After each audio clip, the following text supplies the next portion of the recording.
والصلاة والسلام على سيد الأنبياء والمرسلين أما بعد فأعوذ بالله من الشيطان الرجيم بسم الله الرحمن الرحيم هو الذي بعث في الأميين رسولا منهم يتلو عليهم آياته ويزكيهم ويعلمهم الكتاب والحكمة وإن كانوا من قبل لفي ضلال مبين صدق الله العظيم وصدق رسوله النبي الأمين الكريم استغفر الله ربي من كل ذنب واتوب إليه رب اغفر وارحم وانت خير الراحمين اللهم صل وسلم مبارك على سيدنا محمد النور الذاتي وسيد الساري في سائر الأسماء والصفات اللهم رب زدني علما رب اشرح لي صدري ويسر لي أمري واحلل عقدة من لساني يفقهوا قولي۔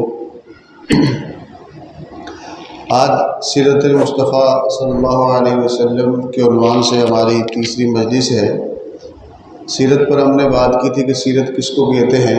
رسول اللہ صلی اللہ علیہ وسلم کے اقوال، یعنی حضور صلی اللہ علیہ وسلم کی باتیں، آپ صلی اللہ علیہ وسلم کے افعال، یعنی حضور صلی اللہ علیہ وسلم کے کام، آپ صلی اللہ علیہ وسلم کے احوال، کہ آپ صلی اللہ علیہ وسلم کی جو کیفیات باطنہ تھا جس کا آپ نے اظہار فرمایا وہ، اور آپ صلی اللہ علیہ وسلم کا ظاہری حسن، جسمانی حسن، کردار کا حسن، اور آپ صلی اللہ علیہ وسلم کی تقریرات کا مطلب ہے کہ رسول اللہ صلی اللہ علیہ وسلم کے سامنے کوئی کام ہوا ہو اور آپ صلی اللہ علیہ وسلم نے اس سے منع نہ کیا ہو تو وہ بھی کیا ہوتا ہے، کام ٹھیک ہوتا ہے۔ یہ حدیث کی تعریف بھی ہے اور سیرت کے عنوان میں بھی یہ چیزیں آتی ہیں۔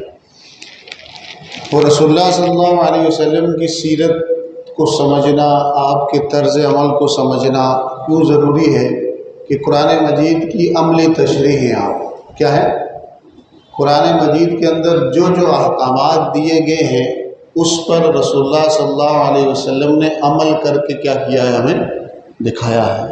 کیا کر کے دکھایا ہے؟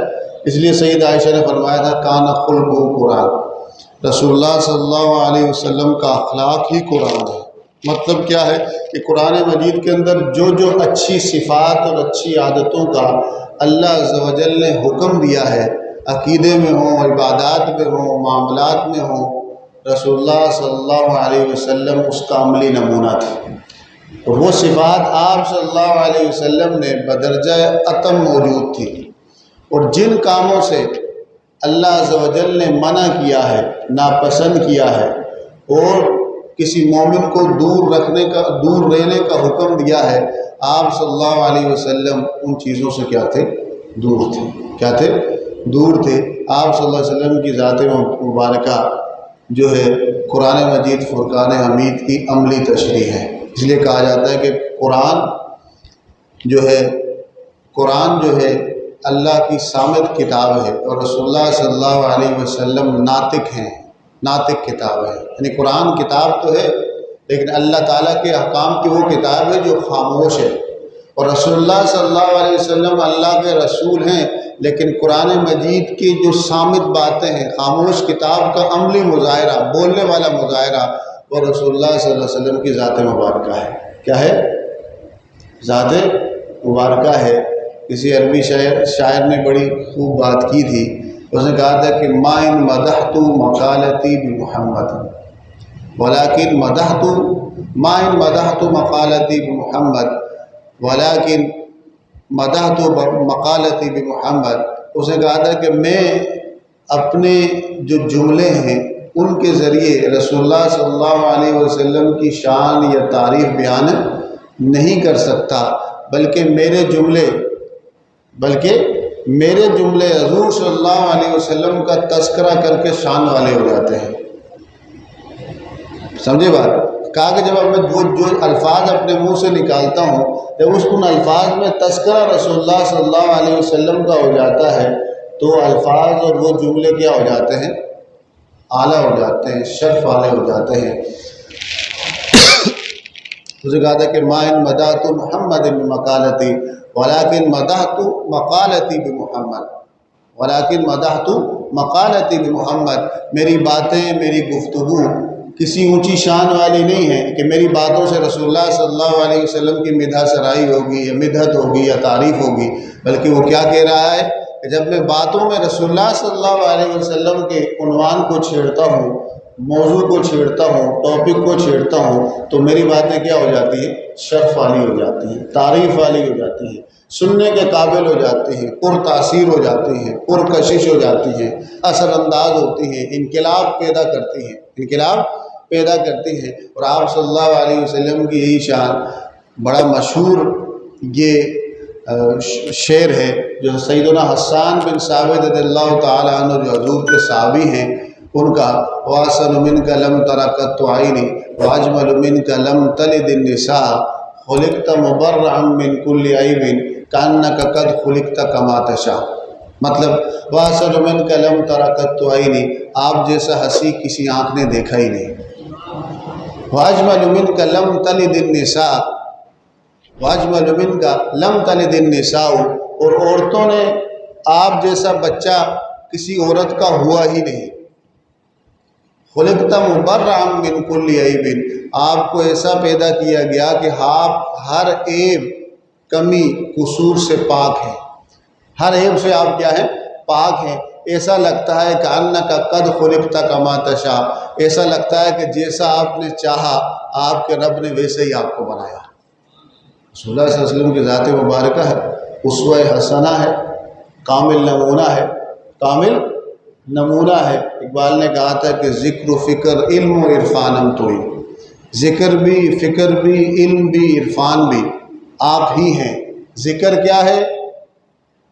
علم کیا ہے؟ عرفان کیا ہے؟ ذکر و فکر علم و عرفانم تو ہی۔ ذکر کیا ہوتا ہے؟ فکر کیا ہوتا ہے؟ علم کیا ہوتا ہے؟ عرفان کیا ہوتا ہے؟ اگر آپ کی ذات سے منسلک ہو جائے تو وہ نافع اور کارآمد ہوتا ہے۔ اگر آپ کی ذات بیچ میں سے نکال لی جائے تو وہ ذکر کسی کام کا نہیں، وہ علم کسی کام کا نہیں، وہ معرفت کسی کام کی نہیں، وہ فکر کسی کام کی نہیں۔ تو مطلب کیا ہے کہ رسول اللہ صلی اللہ علیہ وسلم کے بتائے ہوئے طریقے کے مطابق علم حاصل کیا جائے گا، وہ ذکر کیا جائے گا، چاہے اللہ کا ہو چاہے اللہ تعالیٰ کے رسولوں کا ہو۔ تو آپ فرماتے ہیں کہ ذکر و فکر علم و عرفانم توئی، کشتی و دریا و طوفانم توئی۔ تو کہا کہ جس طرح کہیں پر دریا کے اندر کشتی ہو اور پھر دریا کے اندر طوفان آ جائے تو بچائے گا کون بندے کو؟ مضبوط کشتی۔ تو کہا کہ دریا بھی آپ ہیں، اس کا طوفان بھی آپ ہیں، اور طوفان سے نکالنے والی کشتی بھی آپ ہیں۔ ذکر و فکر و علم و عرفانم توئی، کشتی و دریا و طوفانم توئی۔ آپ صلی اللہ علیہ وسلم کی ذات مبارکہ فن لے، ذات مبارکہ ایسی ہے کہ جس چیز کی نسبت آپ صلی اللہ علیہ وسلم سے ہو جائے وہ چیز با کمال ہو جاتی ہے۔ کیا ہو جاتی ہے؟ آپ یہاں بیٹھے، میں اوپر بیٹھا ہوں تو مجھ میں اور آپ میں ظاہری تو کوئی فرق نہیں۔ کس اعتبار سے بیٹھا ہوں کہ میں رسول اللہ صلی اللہ علیہ وسلم کے اقوال، افعال، احوال کو بنسبت آپ کے تھوڑا زیادہ جانتا ہوں، علم کی وجہ سے بیٹھا ہوں، علم کی وجہ سے بیٹھا ہوں۔ یہ علم کی عزت ہے، انسان کی تو کوئی عزت نہیں، یا اس کے کردار کی عزت ہوتی ہے یا علم کی عزت ہوتی ہے۔ وہ علم مصطفیٰ سے نسبت ہو جائے جس علم کی، یا وہ عمل جس کی عمل مصطفیٰ سے نسبت ہو جائے، وہ فکر جس کی فکر مصطفیٰ سے نسبت ہو جائے، وہ علم بھی کمال والا ہوتا ہے اور اس علم کو جاننے والا بھی کمال والا ہوتا ہے۔ وہ فکر بھی کمال والی ہوتی ہے اور اس فکر کے حاملین بھی کیا ہوتے ہیں؟ کمال والے ہوتے ہیں۔ وہ عمل بھی کمال والا ہوتا ہے، اس عمل کو کرنے والے بھی کیا ہو جاتے ہیں؟ اللہ تعالیٰ نے قرآن مجید میں ارشاد فرمایا، انسان کے بارے میں کہا کہ مٹی سے پیدا کیا، پھر کہا کہ تمہارے درمیان ہم نے شعوب اور قبائل کو پیدا کیا۔ یہ اس لیے پیدا کیا کہ تمہارے درمیان قبیلے، خاندان کے تمہارے ایک دوسرے کے ساتھ کیا ہو؟ تعارف ہو۔ کیا ہو؟ وَجَعَلْنَاكُمْ شُعُوبًا وَقَبَائِلَ لِتَعَارَفُوا، تم سب میں تعارف کے لیے پیدا کیا، ورنہ سارے تو آدم کی اولاد ہی ہو۔ کسی اولاد ہو؟ باپ تو سب کے ایک ہے، والدہ بھی سب کی ایک ہے۔ آدم علیہ السلام اِنَّا خَلَقْنَاكُم مِّن ذَكَرٍ وَأُنثىٰ، مرد اور عورت سے پیدا کیا، سب کی تخلیق ایک ہی ہے۔ پیچھے جا کے سب کے دادا نوح علیہ السلام بنتے ہیں، اب کی جو انسان ہیں، اور آگے جا کے کون بنتے ہیں؟ سیدنا آدم علیہ السلام بنتے ہیں۔ تو اللہ فرماتا ہے اصل یہ تو سب ایک ہیں۔ اِنَّ أَكْرَمَكُمْ عِندَ اللہِ أَتْقَاكُمْ، تم میں سب سے زیادہ عزت والا احترام والا، تعظیم والا اللہ کے نزدیک وہ ہوگا جو تم میں سب سے زیادہ تقوی والا ہوگا، کردار والا ہوگا۔ کس والا ہوگا؟ تقوی والا ہوگا، کردار والا ہوگا۔ تو بات کیا کر رہا تھا کہ رسول اللہ صلی اللہ علیہ وسلم کی ذات مبارکہ ایسی بابرکت ذات ہے کہ جو شخص کلمہ پڑھ کے اس ذات کے ساتھ نسبت قائم کر لیتا ہے، اب وہ نسبت جتنی مضبوط ہوتی جائے گی اتنا اس کا اللہ تعالیٰ کے ساتھ تعلق مضبوط ہوتا جائے گا۔ کیا ہوتا جائے گا؟ اللہ کے ساتھ تعلق مضبوط کرنے کا واحد ذریعہ، واحد مین، واحد رستہ، وے، پاتھ، وہ ایک ہی ہے، وہ ذات مصطفیٰ صلی اللہ علیہ وسلم، وہ حضور صلی اللہ علیہ وسلم کی ذات ہے، سیرت ہے، کردار ہے۔ آپ میں نے آیت پڑھی، اس کے اندر رب کریم نبوت کے جو فرائض ہیں، رسول اللہ صلی اللہ علیہ وسلم کو جو ذمہ داریاں دی گئیں، اس کا ذکر فرما رہا ہے کہ 4 ذمہ داریاں دی گئیں۔ بیسک طور پہ کتنی ذمہ داریاں دی گئیں؟ بنیادی طور پر کتنی ذمہ داریاں دی گئیں؟ 4 ریسپانسبلٹیز، 4 ڈیوٹیز۔ ذمہ داریاں کتنی دی؟ رب کریم نے آپ کو 4 قسم کے کاموں کی آپ کو ذمہ داری دی۔ اللہ فرماتا ہے هُوَ الَّذِي بَعَثَ فِي الْأُمِّيِّينَ رَسُولًا مِّنْهُمْ، رسول بھیجے، یتلو علیہم آیاتہ، پہلا کام کیا کرتے ہیں؟ تلاوت کرتے ہیں، اللہ کی آیت کی تلاوت ان پر کرتے ہیں، قرآن سناتے ہیں ان کو۔ کیا سناتے ہیں؟ دوسرا وَيُزَكِّيهِمْ، ان کو پاک کرتے ہیں۔ کیا کرتے ہیں؟ تیسرا وَيُعَلِّمُهُمُ الْكِتَابَ، انہیں کتاب یعنی قرآن کا علم سکھاتے ہیں۔ کیا سکھاتے ہیں؟ چوتھا وَيُعَلِّمُهُمُ الْكِتَابَ وَالْحِكْمَةَ، اور انہیں حکمت کی تعلیم دیتے ہیں۔ کیا دیتے ہیں؟ کتنی تعلیم؟ کتنی چیزیں؟ تلاوت، تزکیہ، کتاب کا علم اور حکمت کا علم، یہ 4 چیزیں۔ کامل مومن کے لیے یہ 4 چیزیں ضروری ہیں۔ کامل مومن کے لیے، پورے مومن کے لیے، کمال کے پہنچے ہوئے مومن کے لیے کتنی چیزیں ضروری ہے؟ کتنی چیزیں ضروری ہے؟ تلاوت قرآن پاک، یعنی اس کو قرآن پڑھنا آتا ہو، قرآن کی تلاوت آتی ہے، قرآن درست طریقے سے پڑھنا آتا ہو، پہلی ذمہ داری۔ دوسرا وَيُزَكِّيهِمْ، کہا کہ آپ ان کو پاک کرتے ہیں، ان کے کردار کو، ان کے اخلاق کو۔ کس طرح پاک کرتے ہیں؟ آپ مربی ہیں، آپ مزکی ہیں، ان کو دعا کے ذریعے، ان کی تربیت کے ذریعے، نگاہ کے ذریعے، رسول اللہ صلی اللہ علیہ وسلم جس طرح چاہیں اس کو پاک کریں۔ کسی کو علم دے کے پاک کر رہے ہیں، کسی کو دعا دے کے پاک کر رہے ہیں، کسی کو وظیفہ دے کے پاک کر رہے ہیں، کسی کو قرآن سنا کے پاک کر رہے ہیں، کسی کو نصیحت کر کے پاک کر رہے ہیں۔ ہر ایک کو رسول اللہ صلی اللہ علیہ وسلم جس کا جیسا مزاج سمجھتے تھے ویسا اس کو کیا کرتے تھے؟ پاک کرتے تھے۔ کیا کرتے تھے؟ جس طرح بخاری شریف میں کتاب العلم ہے، 2 حدیثیں آتی ہیں، ایک ترمذی میں آتی ہے۔ ابو ہریرہ رضی اللہ تعالیٰ عنہ آئے، کہا یا رسول اللہ حافظہ کمزور ہے۔ بات سب نے ایک ہی کی، حافظہ کمزور ہے، علم چاہتا ہوں۔ کیا چاہتا ہوں؟ کیا چاہتا ہوں؟ علم چاہتا ہوں۔ تو سیدنا ابو ہریرہ آئے، رسول اللہ صلی اللہ علیہ وسلم کا حافظہ کمزور ہے، علم چاہتا ہوں، جو یاد رکھتا ہوں بھول جاتا ہوں، جو یاد سنتا ہوں یاد رکھنے کی کوشش کرتا ہوں بھول جاتا ہوں۔ تو آپ صلی اللہ علیہ وسلم نے ارشاد فرمایا چادر پھیلاؤ۔ کیا کیا؟ کیا کہا؟ چادر پھیلاؤ، جھولی بناؤ۔ آپ نے چادر پھیلائی، حضور یوں لیتے یوں ڈالتے، یوں لیتے یوں ڈالتے، کہا سینے کے ساتھ لگاؤ۔ سیدنا ابو ہریرہ کہتے ہیں کہ میں نے سینے کے ساتھ لگایا، اس دن کے بعد جو چیز سنتا ہوں وہ بھولتا نہیں۔ اور سب سے زیادہ رسول اللہ صلی اللہ علیہ وسلم سے حدیث روایت کرنے والے صحابی سیدنا ابو ہریرہ۔ عبداللہ بن عباس جن کو ترجمان القرآن کا لقب دیا گیا، عبداللہ بن عباس کے صاحبزادہ عبداللہ بن عباس، حضور صلی اللہ علیہ وسلم نے سینے سے لگایا اور کہا کہ اللہم علمہ الکتاب، سینے سے لگایا اور کہا کہ اللہ ان کو کتاب کا علم عطا فرما۔ اور آپ کے بارے میں کہا جاتا ہے کہ جب سیدنا عمر فاروق رضی اللہ تعالیٰ عنہ بڑے بڑے صحابہ کو بٹھاتے تھے مجلس میں مشورے کے لیے، تو یہ کم عمر صحابہ میں صرف عبداللہ بن عباس ہی ہوتے تھے جو بڑے صحابہ کے ساتھ بیٹھا کرتے تھے۔ بعض صحابہ نے کہا کہ یہ چھوٹے ہی ہمان سے عمر میں اتنے بڑے بڑے صحابہ کی موجودگی میں آپ ان کو یہاں بٹھاتے ہیں، تو آپ نے کہا کہ ان کے علم کی وجہ سے بٹھاتا ہوں۔ وہ علم کس نے؟ آپ صلی اللہ علیہ وسلم نے سینے سے لگایا اور دعا دی کہ اللہم علمہ، کہ اللہ تعالیٰ ان کو کتاب کا علم عطا فرما۔ اور سب سے زیادہ قرآن مجید کی تفسیری روایات، قرآن مجید کی آیتوں کی تفسیر جس صحابی سے منقول ہے وہ سیدنا عبداللہ بن عباس رضی اللہ تعالیٰ عنہ ہے۔ پر ایک اور صحابی، ترمذی کی حدیث ہے، سیدنا مولا علی رضی اللہ تعالیٰ عنہ آئے یہی شکایت لے کر کہ یا رسول اللہ، جو یاد رکھنے کی کوشش کرتا ہوں بھول جاتا ہے۔ آپ صلی اللہ علیہ وسلم نے سب کو بنایا تھا، سارے صحابہ کو کس نے بنایا؟ حضور کے ملنے سے پہلے ابو بکر تھے، حضور سے ملے تو سیدنا ابو بکر الصدیق ہو گئے۔ حضور کی ملاقات سے پہلے عمر تھے، حضور سے ملنے کے بعد سیدنا عمر اس طرح سیدنا عثمان کیا ہو گئے؟ سیدنا عثمان الغنی۔ حضور سے پہلے علی تھے، حضور سے نسبت کی وجہ سے سیدنا علی المرتضیٰ، شیر خدا، اسد اللہ، حیدر کرار، مولا کائنات، سارے لقب ملے۔ بنایا کس نے؟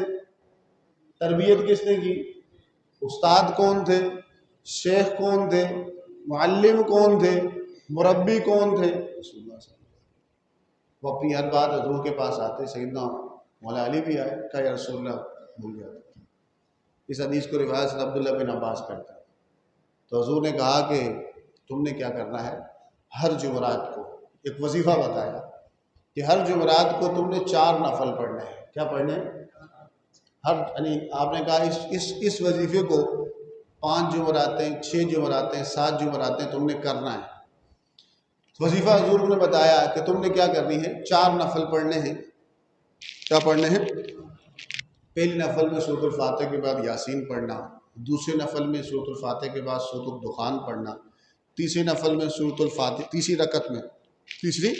پہلی رکعت میں سورۃ یاسین، دوسری رکعت میں سورۃ الدخان، حامیم دخان، تیسری رکعت میں الف لام میم سجدہ 21ویں سپارے میں جو ہے، اور 5ویں رکعت میں تم نے تبارک الذی پڑھنی ہے، سورۃ الملک۔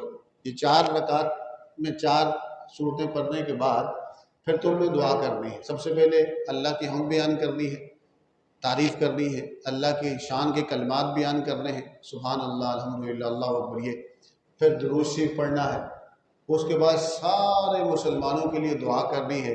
تو پھر آپ صلی اللہ علیہ وسلم نے ایک دعا سکھا، اللہم ارحمنی بدرک المعاصی ابدا ما ابقیتنی، والی پوری دعا ہے، یہ پوری دعا ہے 5-6 لائنوں کی۔ تو حضور نے فرمایا کہ تم نے یہ پڑھنا ہے۔ تو سیدنا مولا علی رضی اللہ تعالیٰ عنہ نے ایک جمعرات میں پڑھا، دوسری جمعرات کو پڑھا۔ سیدنا عبداللہ بن عباس کہتے ہیں کہ ابھی 5 جمعراتیں ہی گزری ہوں گی، سیدنا مولا علی حضور کی بارگاہ میں آئے، کہا یا رسول اللہ، اب جو دیکھتا ہوں وہ بھولتا ہی نہیں، جو سنتا ہوں وہ بھولتا ہی نہیں، جو سنتا ہوں وہ بھولتا ہی نہیں۔ تو اسی وجہ سے کیا کہا گیا، انا مدینۃ العلم وعلی بابھا، حضور فرمایا کہ میں علم کا شہر ہوں، علی اس کا دروازہ ہے۔ یعنی علم اتنا بڑا، تو آپ صلی اللہ علیہ وسلم کی تربیت تھی، وہ یہ ہمارے لیے سہولت ہو گئی۔ ابو ہریرہ رضی اللہ تعالیٰ عنہ کو تو عطا کیا ہاتھ کے ذریعے، سیدنا عبداللہ بن عباس کو تو سینے کے ساتھ لگا کے عطا کیا، مولا علی کی وجہ سے امت کے لیے ایک تعلیم کا سلسلہ ہو گیا۔ ابھی بھی عطا ہو سکتا ہے رسول اللہ صلی اللہ علیہ وسلم کی توجہات سے، لیکن اخلاص ہو، خلوص ہو، شوق ہو۔ لیکن وظیفہ کس کے لیے ہو گیا؟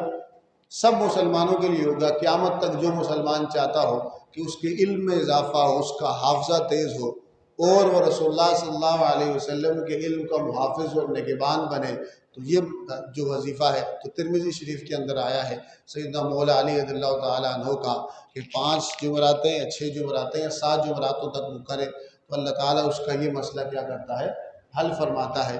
تو آپ صلی اللہ علیہ وسلم صحابہ کرام کا تزکیہ فرماتے تھے۔ تزکیہ مطلب پاک کرنا، ان کے کردار کو، ان کے اخلاق کو۔ ایک صحابی آئے، ایک شخص آیا، صحابی کہتے ہیں ایک شخص آیا، اس نے آ کے رسول اللہ صلی اللہ علیہ وسلم کو کہا کہ یا رسول اللہ، اپنی وہ شہوانی خواہشات سے اتنا مغلوب ہو گئے تھے، اتنا غلبہ ہو گیا تھا کہ نبی آخر الزمان کے سامنے آ کے ڈیمانڈ کر لی کہ یا رسول اللہ مجھے اجازت دیں۔ کہا کس چیز کی اجازت دیں؟ کہا زنا کی اجازت دیں۔ صحابہ حیرت میں ہو گئے کہ یہ کیا کر رہے، وہ بھی صحابی تھے جو آئے تھے، نوجوان صحابی تھے، تو وہ آگے بڑھے تو حضور فرمایا تم نے نہیں، کہا سامنے بیٹھو۔ وہ بیٹھے تو آپ صلی اللہ علیہ وسلم نے کہا کیا کہا تم نے؟ کہا یا رسول اللہ مجھے اجازت دے، زنا کی اجازت دے۔ تو آپ صلی اللہ علیہ وسلم نے ارشاد فرمایا، پہلے سمجھایا کہ تم یہ بتاؤ کہ کوئی تمہاری ماں کے بارے میں ایسا سوچے تمہیں کیسا لگے گا؟ کہا برا۔ کہا جس سے تم کرنے جاؤ ہو سکتا ہے کسی کی ماں ہو، اگر تم کوئی تمہاری بہن کے بارے میں ایسا سوچے، بیٹی کے بارے میں ایسا سوچے، خالہ کے بارے میں ایسا سوچے، پھوپھی کے بارے میں ایسا سوچے تو تمہیں کیسا لگے گا؟ انہوں نے کہا برا لگے گا۔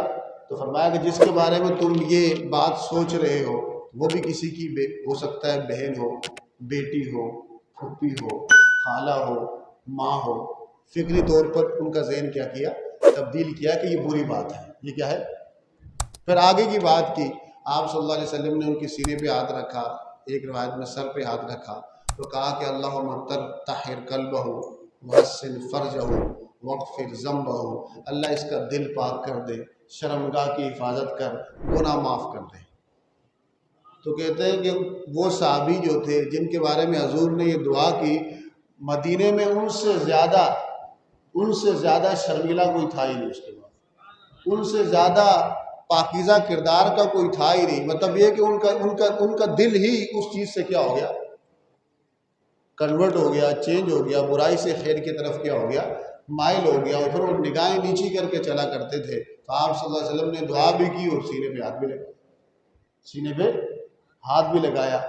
اس طرح بھی کوئی چاہتا ہے کہ وہ ان چیزوں سے محفوظ رہے، تو دعا تو حضور نے کی تھی نا، تو وہ دعا آ گئی، دعا ہم کر لیں، نگاہ رسول اللہ کر لیں گے۔ ہمارا کام کیا ہے؟ اپنی بساط کے مطابق کام کرنا۔ ہم کیا کر لیں؟ دعا کر لیں، نگاہ وہاں سے ہوگی، جب نگاہ ہوئی تو عطا بھی ہوگی۔ ہمارے ذمہ کیا ہے؟ دعا کرنا، اخلاص کے ساتھ کیا کرنا۔ ایک تو فکری تربیت تو ہماری بھی ہو گئی، کسی کے بارے میں غلط سوچیں تو کسی کی ماں بہن بیٹی، تو اگر ہماری ماں بہن بیٹی کے بارے میں اگر کوئی چیز بندہ ایسا کرے تو ہمیں کیسا لگے گا؟ تو لازمی بات ہے برا لگے گا، لازمی بات ہے غیرت مجبور کرے گی اس کے خلاف اشتعال انگیزی کرنے پر۔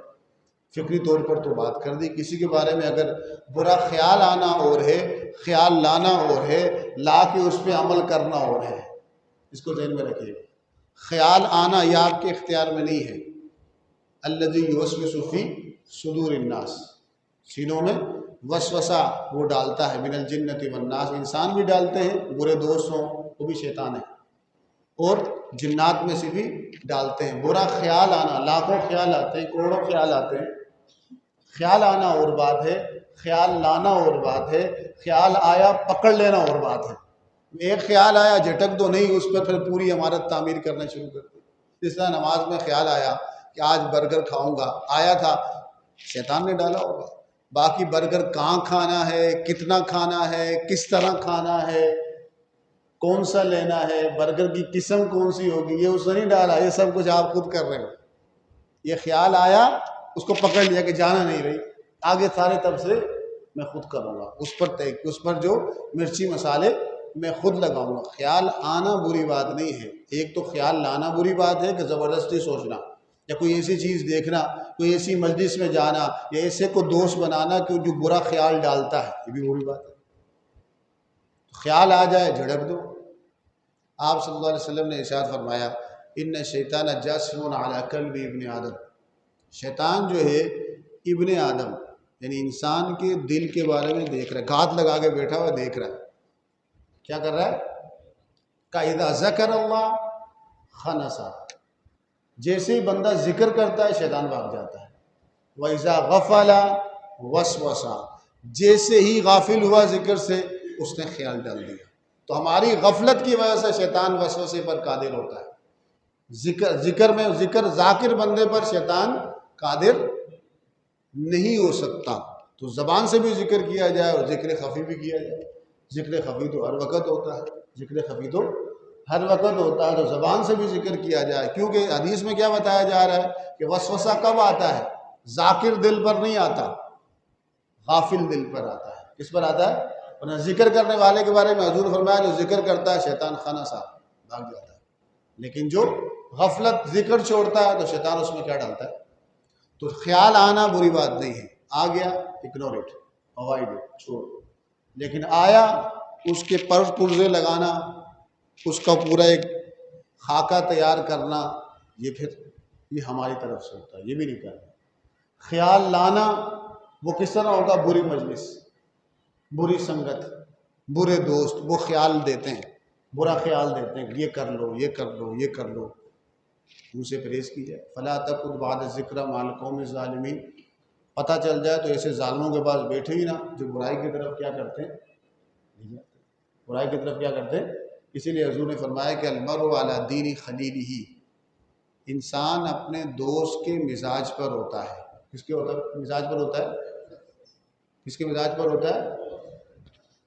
سنگی کے مزاج پر ہوتا ہے، دوست کے مزاج پر ہوتا ہے، ساتھی کے مزاج پر ہوتا ہے۔ فَلْيَنْظُرْ أَحَدُكُمْ مَنْ يُخَالِلُ، دوست بنانے سے پہلے دیکھ لیا کرو کس سے دوستی کر رہے ہو۔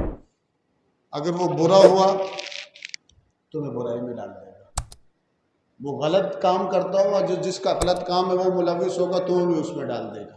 اگر اچھا دوست ہوا تو اچھے کام پر لگائے گا، علمی دوست ہوا تو علم پر لگائے گا، متقی دوست ہوا تو تقوی پہ لگائے گا، ذاکر دوست ہوا تو ذکر اللہ پہ لگائے گا، غافل ہوا تو غفلت میں لگائے گا، کھیل کود والا ہوگا تو کھیل کود والے میں لگائے گا، برائی والا ہو تو برائی میں لگائے گا۔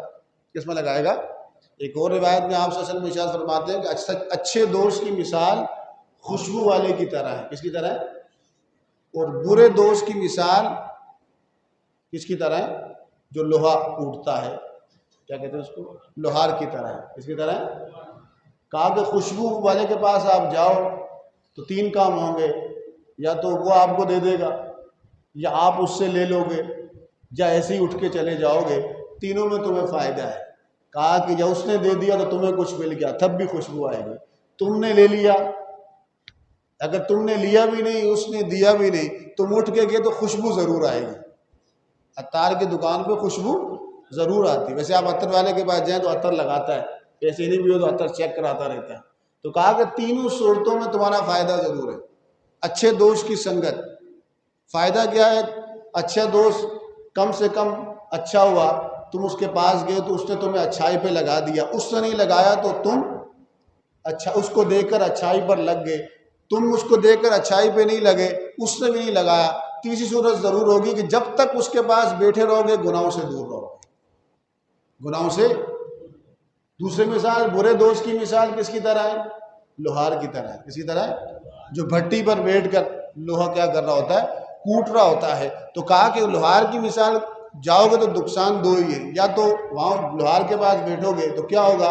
یا تو چنگاری کوئی اٹھے گی تمہارے کپڑے جلا لے گی، اگر چنگاری نے کپڑے نہ بھی جلائے، کپڑے صحیح سلامت لے کر باہر آ بھی گئے تو کالک ضرور لگی ہوئی ہوگی، کپڑے جو ہے آلودہ ضرور ہوں گے۔ تو کہا کہ برا دوست یا تو کردار کو تباہ کر لیتا ہے، اس کی سنگت یا اس کی صحبت کی آگ تمہارے کردار کو بعض اوقات خراب کر سکتی ہے، تمہارے ایمان کو بعض اوقات خراب کر سکتی ہے، تمہیں شک میں ڈال سکتی ہے، تمہیں برائی میں ڈال سکتی ہے۔ اگر وہ برائی میں نہ بھی ڈالے، تمہیں شک میں نہ بھی ڈالے، جتنی دیر تم بیٹھے رہو گے وہ تمہیں گناہ کرنے پر مجبور ضرور کرے گا، گناہ کی طرف راغب ضرور کرے گا۔ تو ہمیں بھی چاہیے جس سے دوستی لگا دے، ہر ہاتھ ملانے والا دوست، ہر مسکرانے والا دوست نہیں ہوتا۔ تو دوست بناتے وقت، سنگی بناتے وقت دیکھا جائے کہ کس کو بنا رہے ہیں، کیوں کہ پھر تم اس کے ذریعے پہچانے جاؤ گے، اس کا کردار تمہارے اندر منتقل ہوگا، اچھا کردار اچھائی میں جائے گا، برا کردار صحبت صالح ترا صالح کنت، صحبت طالح ترا طالح کنت۔ اچھے کی صحبت تمہیں اچھا بنا دے گی، برے کی صحبت تمہیں برا بنا۔ تو پھر بات چل رہی تھی کہ رسول اللہ صلی اللہ علیہ وسلم نے تینوں طریقے حدیث میں ہمیں ملتے ہیں، اس صحابی کو دعا دی، اللہم طہر قلبہ وحسن فرجہ واغفر ذنبہ۔ کوئی اپنے لیے پڑھنا چاہتا ہے تو قلبہ کی جگہ قلبی لگائے گا، اللہم طہر قلبی وحسن فرجی واغفر ذنبی، اللہم طہر قلبی وحسن فرجی واغفر ذنبی۔ تو یہ دعا مانگ سکتے ہیں، کیا مانگ سکتے ہیں؟ دعا مانگ سکتے ہیں۔ تو آپ صلی اللہ علیہ وسلم کے فرائض میں ایک کیا تھا؟ تلاوت، قرآن سنانا، کہ تاکہ وہ لوگ بھی قرآن سنیں اور قرآن کو پڑھیں۔ دوسرا کیا تھا؟ تزکیہ، کردار سازی کرنا، شخصیت سازی کرنا، اس کو کہتے ہیں آج کی ماڈرن زبان میں personality development, personality grooming improvement, personality کو گروم کرنا، انسان کی شخصیت کو کیا کرنا کہ اس کو بنانا۔ شخصیت کس طرح بنتی ہے؟ شخصیت، علم تو آپ پڑھ کے حاصل کرتے ہیں، سن کے حاصل کرتے ہیں، کردار صبر کر کے، مشقت کر کے، اپنے پہ جبر کر کے حاصل کرتے ہیں۔ آپ سچا ہونا چاہتے ہیں تو جھوٹ چھوڑنا پڑے گا، اور جھوٹ چھوڑنے کے لیے صبر کرنا پڑے گا۔ آپ عفت اور پاک دامن بننا چاہتے ہیں، پاکیزہ کردار کا بننا چاہتے ہیں، تو نفسانی خواہشات کی تکمیل غیر فطری طریقے سے چھوڑنی پڑے گی، برے کام چھوڑنے پڑیں گے۔ اس کے لیے بھی کیا چاہیے؟ نماز کے پابند بننا چاہتے ہیں تو نماز کی پابندی کے اوقات میں سارے کام چھوڑ کر فجر میں اٹھنا پڑے گا، عشاء میں بھی آنا پڑے گا، ظہر میں بھی۔ صبر کی ضرورت ہے کہ نہیں ہے؟ کہ دل کچھ چاہ رہا ہے لیکن آپ چاہ رہے ہیں کہ نہیں، میں نے اپنے کردار پر توجہ دینی ہے، اپنے اللہ کے ساتھ تعلق پر توجہ دینی ہے، رسول اللہ صلی اللہ علیہ وسلم کے ساتھ تعلق پر کیا دینی ہے؟ توجہ دینی ہے۔ تو حضور تزکیہ فرماتے تھے، تو صوفیہ بھی کیا فرماتے تھے؟ تزکیہ فرماتے ہیں۔ کیا فرماتے ہیں؟ تزکیہ۔ قرآن کی تلاوت آپ قاری سے سیکھیں گے۔ کیا سیکھیں گے؟ قرآن کے الفاظ کس سے سیکھیں گے؟ وَيُعَلِّمُهُمُ الْكِتَابَ وَالْحِکْمَةَ، اور وہ قرآن کی کتاب کی تعلیم دیتے ہیں۔ قرآن کے معنی مفہوم آپ عالم سے سیکھیں گے، مفتی سے سیکھیں گے، لیکن تزکیے کے جہاں تک تعلق ہے وہ عارف سے سیکھیں گے۔ وہ کس سے سیکھیں گے؟ عارف سے سیکھیں گے۔ عارف کا مطلب ہے جو اللہ کو جانتا ہو۔ کسے سیکھیں گے؟ عارف سے سیکھیں گے۔ تو ہم میں سے ہر ایک کو چاہیے کہ ہم قرآن بھی سیکھیں، قرآن کا معنی مفہوم بھی سیکھیں۔ حکمت سے مراد ہے کہ جو سیکھا اس پر عمل کس طرح کیا جائے، جو علم پڑھا اس کو کس طرح بڑھتا جائے اپنی زندگی میں، جو علم پڑھا اس کو اپنی زندگی میں کس طرح اپلائی کیا جائے، اس کو حکمت سے تعبیر کیا ہے۔ کس سے تعبیر کیا گیا ہے؟ تو یہ 4 ذمہ داریاں ہیں، وہ حضور صلی اللہ علیہ وسلم کی امت کے متعلق آئی تھی۔ تو ہم چاہتے ہیں کہ ہم کامل مومن بنیں، آپ صلی اللہ علیہ وسلم کا پورا علم آئے۔ کیا ہے؟ تو ہمیں قرآن بھی سیکھنا ہے، کتاب بھی سیکھنی ہے، حکمت بھی سیکھنی ہے، اور تزکیہ بھی کرانا ہے۔ تزکیہ بھی، اگر آئے قرآن سیکھا، علم سیکھا، عمل کر دیا، تزکیہ نہیں کیا، پھر مسئلہ خراب۔ تزکیہ سیکھا، قرآن نہیں سیکھا، پھر ہی مسئلہ خراب۔ چاروں ساتھ چلیں گے تو کامیابی ہوگی، تب ہم کامل مومن اور مکمل مومن بنیں گے۔ اور آپ صلی اللہ علیہ وسلم کی سیرت و کردار میں یہ 4 چیزیں بدرجہ عتم موجود تھی کہ حضور خود بھی تلاوت کرتے تھے، صحابہ کو بھی سکھاتے تھے۔ نبی کا تزکیہ تو رب نے کیا ہوا ہوتا ہے، نبی کا کردار تو مصفہ مجلہ ہوتا ہے، صاف ہوتا ہے، تو آپ صلی اللہ علیہ وسلم تزکیہ بھی فرماتے تھے، تربیت بھی فرماتے تھے۔ رسول اللہ صلی اللہ علیہ وسلم کو کتاب اور حکمت کے علم اللہ سکھاتا تھا، اور آپ اپنے امتیوں کو بھی سکھاتے تھے۔ تو آج کی سیرت کے عنوان سے، آج ہجری کا پہلا اور دوسرا سال بھی ہم اب آگے دیکھتے ہیں، لیکن سیرت کے عنوان سے یہ ہے کہ فرائض نبوت جو قرآن میں بیان ہوئے وہ کتنے ہیں؟ کتنے ہیں؟ قرآن کی تلاوت، تزکیہ، علم سیکھنا، کتاب کا علم سیکھنا، اور حکمت کا۔ یہ خود ہو سکتا ہے؟ قرآن کی تلاوت بغیر استاد کے آپ سیکھ سکتے ہیں، کتاب کا علم بغیر استاد کے سیکھ سکتے ہیں، حکمت کا علم بغیر استاد کے سیکھ سکتے ہیں، دل کو پاک بغیر استاد کے کر سکتے ہیں۔ کتنے لوگ ہیں پوری عمر گزار دیتے ہیں لیکن وہ نہ قرآن سیکھتے ہیں، نہ کتاب سیکھنے کی کوشش کرتے ہیں، نہ حکمت سیکھنے کی کوشش کرتے ہیں، اور نہ ہی اپنے ظاہر و باطن کا تزکیہ کراتے ہیں۔ تو 4 چیزوں کے لیے کس کی ضرورت ہے؟ کسی انسان کی ضرورت ہوتی ہے۔ ٹھیک ہے، تو اللہ تعالیٰ ہم سب کے ظاہر و باطن کو ان 4 چیزوں سے کیا کرے؟ آراستہ کرے، مزین کرے، آراستہ کرے۔ اللہ سے دعا کرے اعتکاف کی برکت سے ہمیں علم کا نور بھی عطا فرمائے، حکمت کا نور بھی عطا فرمائے، تزکیے کا نور بھی عطا فرمائے، اور قرآن کی تلاوت کا نور بھی عطا فرمائے۔ ہجرت کا پہلا سال، کیونکہ بعثت کے 13ویں سال آپ کو ہجرت کا حکم ہوا، فی ربیع الاول من هذه السنہ، ربیع الاول اسی سال ربیع الاول میں، حاجر النبی صلی اللہ علیہ وسلم من مکہ الی المدینہ، آپ صلی اللہ علیہ وسلم نے مکہ سے مدینہ کی طرف ہجرت فرمائی، اور آپ کے ساتھ سیدنا صدیق اکبر ساتھ تھے، جو آپ کے ساتھ ہجرت کے موقع میں آپ کے ساتھ تھے۔ پھر اس کے بعد اسی سال مدینہ سے پہلے فی هذه السنہ نزل بقباء، آپ صلی اللہ علیہ وسلم قباء ایک جگہ ہے وہاں اترے، وہ بنا مسجد قباء، اور وہاں آپ نے کس کی تعمیر کی؟ مسجد قباء کی تعمیر فرمائی۔ اور پھر کچھ دن آپ وہیں رہے، مسجد قباء میں آپ ٹھہرے رہے 14 دن تک. کتنے دن تک؟ قباء کے لیے. وہاں سے جب آپ نکلے تو وہ جمعے کا دن تھا. رستے میں آپ مکہ میں جمعہ فرض تو ہو گیا تھا، لیکن آپ صلی اللہ علیہ وسلم نے جمعے کی ادائیگی پھر بنو سالم بن اوف کے قبیلے کے پاس سے جب آپ گزرے تو وہاں جمعے کا وقت ہو گیا، تو آپ صلی اللہ علیہ وسلم نے وہاں رستے میں ہی جمعے کی نماز پڑھائی، اور وہ پہلا جمعہ تھا. صلی الجمعہ ان تعالی من قباء الى مدینہ صلی فی طریقی ببنی سالم و یہ اول جمعہ صلی و اول خطبہ خطبہ فی الاسلام. پہلا خطبہ دیا گیا اور پہلا جمعہ پڑھا گیا. جب آپ پہنچے مدینہ، نزل بدار ابی ایوب انصاری، کس کے گھر پہ رکے؟ ابو ایوب انصاری کے گھر پہ رکے. پھر مدینہ کے اندر آپ نے بنا المسجد النبوی، مسجد نبوی کی تعمیر کی گئی. وہ جگہ یتیم بچوں کی تھی، آپ صلی اللہ علیہ وسلم نے ان کو معاوضہ دیا، اس معاوضے کی جگہ اس جگہ مسجد نبوی کی تعمیر کی گئی. اور مسجد نبوی کے ساتھ رسول اللہ صلی اللہ علیہ وسلم کے ازواج کے حجرات جو کمرے تھے وہ تعمیر کیے گئے. پھر اس کے بعد اسی سال اسلم حبر الیہود عبداللہ ابن اسلام، یہودیوں کے بڑے عالم عبداللہ بن سلام نے اسلام قبول کیا. تو ان سے پوچھا گیا عبداللہ بن سلام سے کہ آپ نے کیسے اسلام قبول کیا؟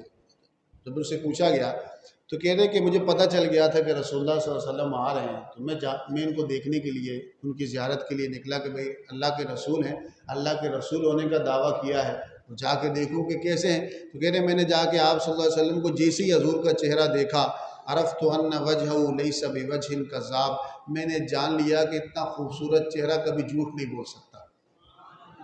حضور کے چہرے کو دیکھ کر وہ کیا ہو گئے؟ مسلمان ہو گئے. تو کہہ رہے ہیں کہ پہلی بات جو میں نے حضور صلی اللہ علیہ وسلم کی زبان مبارک سے سنی، جب یہ گئے تو حضور کچھ باتیں کر رہے تھے. وہ بات کیا تھی کہ آپ صلی اللہ علیہ وسلم فرما رہے تھے کہ یا ایھا الناس، اے لوگو، افشوا السلام، سلام کیا کرو. کیا کیا کرو؟ ایک دوسرے کو کیا کیا کرو؟ سلام کو پھیلاؤ. وَأَطْعِمُوا الطَّعَامَ، کھانا کھلاؤ، بھوکوں کو کھانا کھلاؤ. وَصَلُّوا وَالنَّاسُ نِيَامٌ، جب لوگ سوئے ہوں تو اس وقت بھی نماز پڑھا کرو. تہجد کی نماز ہے تو کیا ہوگا؟ تدخل الجنت بالسلام، تم سلامتی کے یہ کام اگر کرو گے تو سلامتی کے ساتھ جنت میں داخل ہو جاؤ گے.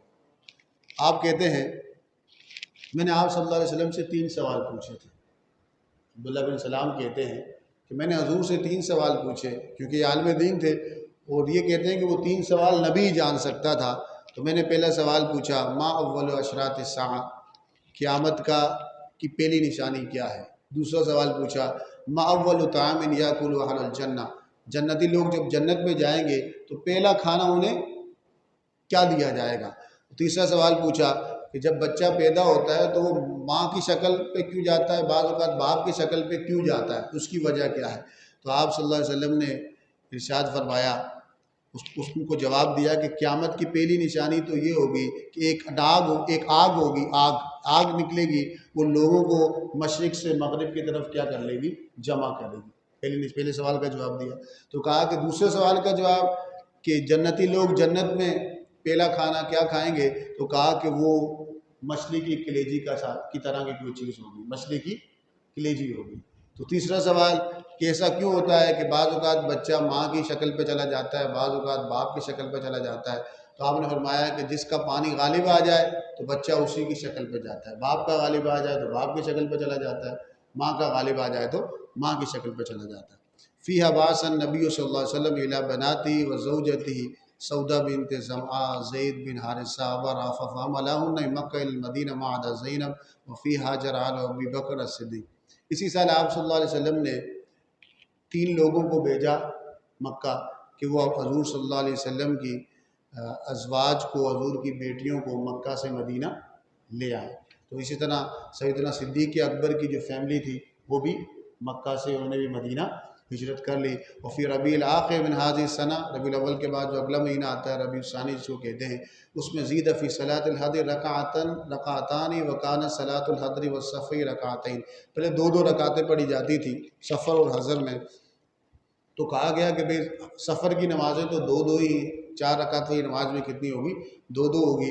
لیکن اس وقت 2 رکعتیں ہی تھی. لیکن جو عام جب بندہ حالت اقامت میں ہو، سفر میں نہ ہو، گھر میں ہو، تو پھر 4 رکعت والی نمازیں کر دی گئی، ظہر کی، عصر کی اور عشاء کی. اس کے بعد کہتے ہیں کہ اسی سال ولدہ عبداللہ بن زبیر، عبداللہ بن زبیر کی پیدائش ہوئی۔ پہلے مہاجرین صحابہ میں جو بچہ پیدا ہوا وہ حضرت زبیر کے کیا تھے؟ صاحبزادے تھے۔ وہ کون تھے؟ عبداللہ۔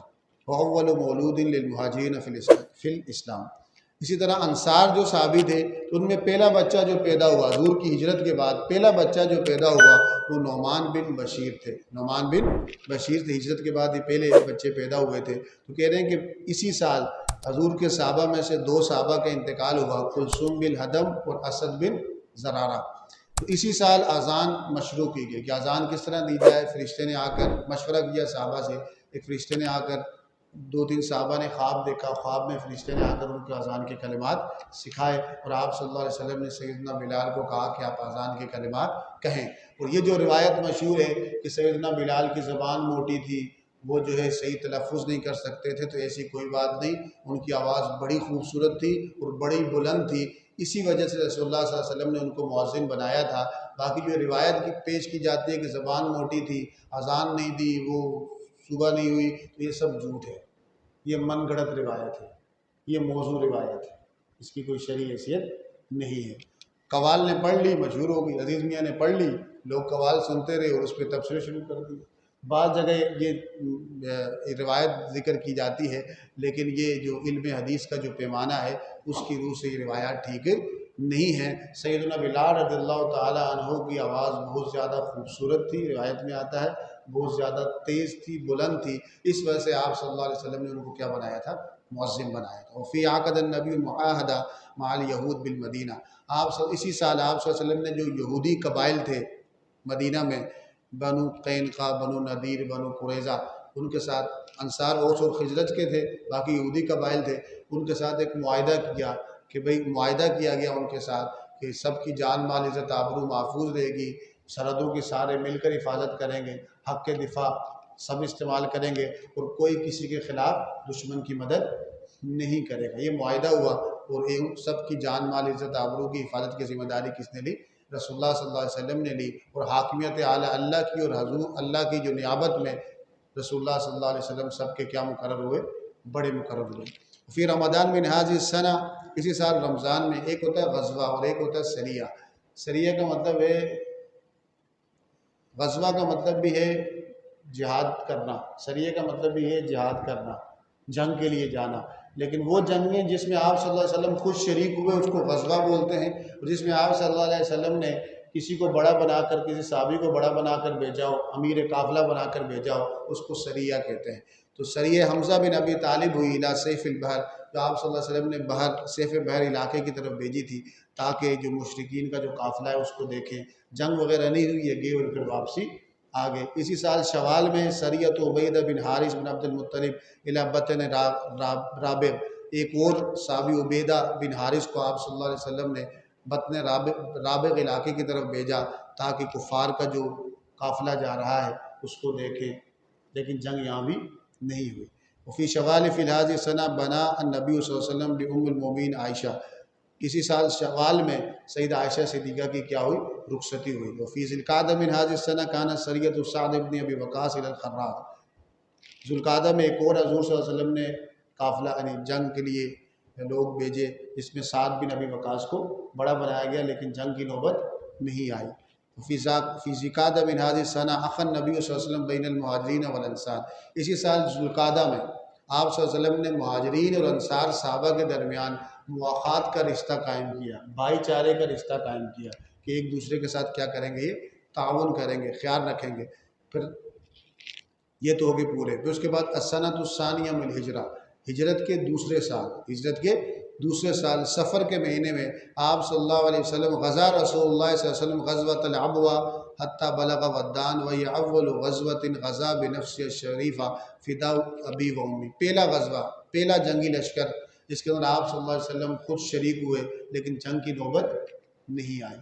پھر ربیع الاول میں آپ صلی اللہ علیہ وسلم نے غزوہ بوات کے لیے آپ صلی اللہ علیہ وسلم لشکر کے ساتھ نکلے، لیکن جنگ کی نوبت نہیں آئی۔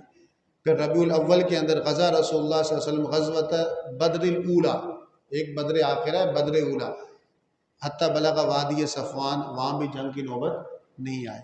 فی جماد الاولی هذه السنہ غزا رسول اللہ غزوۃ العشیرہ فوادہ بنی مدلج وحلفوا من بنی دمرہ، آپ ایک اور غزوہ عشیرہ کی طرف نکلے لیکن معاملہ جنگ کی نوبت نہیں آئی، معاملہ ایسے ہی حل ہو گیا۔ رجب کے اندر آپ صلی اللہ علیہ وسلم نے ایک اور لشکر بھیجا جس میں جہینہ، اس میں سعد بن ابی وقاص کو بڑا بنا کر بھیجا، ایک کنانہ کا ایک قبیلہ تھا وہاں کی طرف، تو وہاں بھی جنگ کی نوبت نہیں آئی۔ اسی سال رجب میں آپ صلی اللہ علیہ وسلم نے عبداللہ بن جہش کو نخلا کی طرف بھیجا، اس میں مختلف مقاصد ہوتے تھے، قریش کی جاسوسی کرنا بھی ہوتی تھی کیونکہ وہ حضور صلی اللہ علیہ وسلم کے پیچھے پڑے ہوئے تھے، ظلماً ان کو نکالا تھا، ان کے لشکر، ان کے جو قافلے یہاں سے جاتے تھے، تو آپ صلی اللہ علیہ وسلم کفار یا منافقین یا وہ لوگ جو رسول اللہ صلی اللہ علیہ وسلم کے مسلمانوں کے دشمن تھے ان کے بارے میں معلومات اکٹھی کرنے کے لیے بھی صحابہ کو بھیجا کرتے تھے۔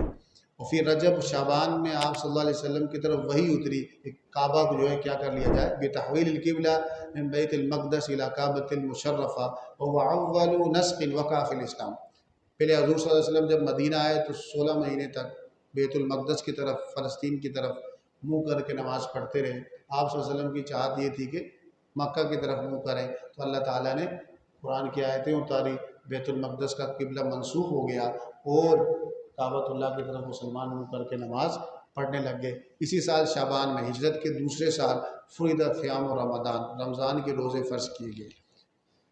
اسی طرح اسی سال رمضان میں 17 رمضان کو غزوہ بدر ہوا جس میں 313 مسلمان تھے، کفار ان کے مقابلے میں کیا تھے، دو گنا تھے۔ اللہ تعالیٰ نے مسلمانوں کو کیا عطا فرمائی، کامیابی عطا فرمائی۔ کفار اپنی تکبر غرور کی وجہ سے اور حق کا انکار کرنے کی وجہ سے مسلمانوں کے چھوٹے سے لشکر سے کیا ہو گئے، شکست کھا گئے۔ اس کے بعد اسی سال ہجرت کے دوسرے سال زکوٰۃ الفطر فرض کیا گیا، زکوٰۃ فرض کر دی گئی، زکوٰۃ فرض ہوئی، فطرہ فرض ہوا۔ اور اسی طرح بدر سے جب آپ صلی اللہ علیہ وسلم واپس لوٹ رہے تھے تو آپ صلی اللہ علیہ وسلم کی صاحبزادی توفیت رقیہ بنت رسول اللہ صلی اللہ علیہ وسلم، حضور کی صاحبزادی حضرت رقیہ کا انتقال ہوا۔